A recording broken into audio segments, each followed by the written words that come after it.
Anxiety అంటే ఏంటి తెలుసుకుందాం. ముఖ్యంగా ఒక మనిషి రకరకాల విషయాల గురించి, అది చిన్నదా పెద్దదా అని కాకుండా అన్నిటి గురించి అతిగా ఆలోచించడము, అతిగా భయపడము, చింతించడము మరియు చాలా నర్వస్గా ఫీల్ అవ్వడము అనేది మనము యాంగ్జైటీలో చూస్తూ ఉంటాం. అయితే యాంగ్జైటీ అనేది చాలా కామన్గా, అంటే చాలా మందిలో మనం చూసే ఒక మానసికమైన జబ్బు.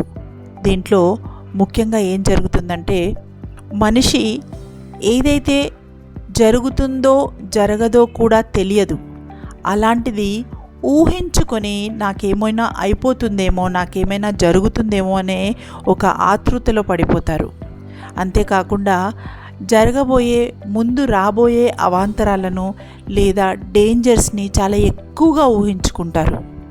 అంతేకాకుండా వాళ్ళకు శారీరకంగా చాలా ఇబ్బందులను వాళ్ళు ఎక్స్పీరియన్స్ చేస్తూ ఉంటారు. అంటే కొంతమందికి శ్వాస మీద పట్టు లేకపోవడము, శ్వాసలో సమస్యలు రావడము, హార్ట్ బీట్ బాగా, అంటే గుండె చాలా ఎక్కువగా కొట్టుకోవడము, కాళ్ళల్లో వణుకు రావడము, చేతులు కూడా వణకడము, చెమటలు పట్టిపోవడము, నోట్లో తడారిపోవడము, ఇంకంతా, అంటే శరీరం అంతా కూడా నాకు ఇంకా ఎలాంటి కంట్రోల్ లేదన్నంతగా వాళ్ళు చాలా శారీరకంగా కూడా ఇబ్బంది పడిపోతూ ఉంటారు.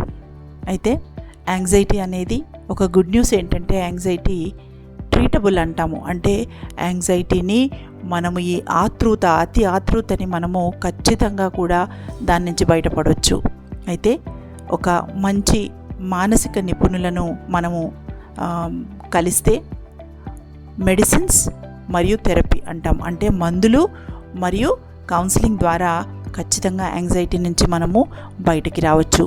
అనుకోనిది, అంటే జరుగుతుందో లేదో తెలియకుండా దాని గురించి చింతించడం కన్నా మనము కరెంట్లో, అంటే అప్పుడు ఉన్న వర్తమానంలో జీవిస్తే యాంగ్జైటీ అనేది ఎంతో కొంతవరకు మనము దాన్ని కంట్రోల్లో పెట్టుకోవచ్చు. Anxiety is treatable. యాంగ్జైటీని మనము తగ్గించుకోవచ్చు.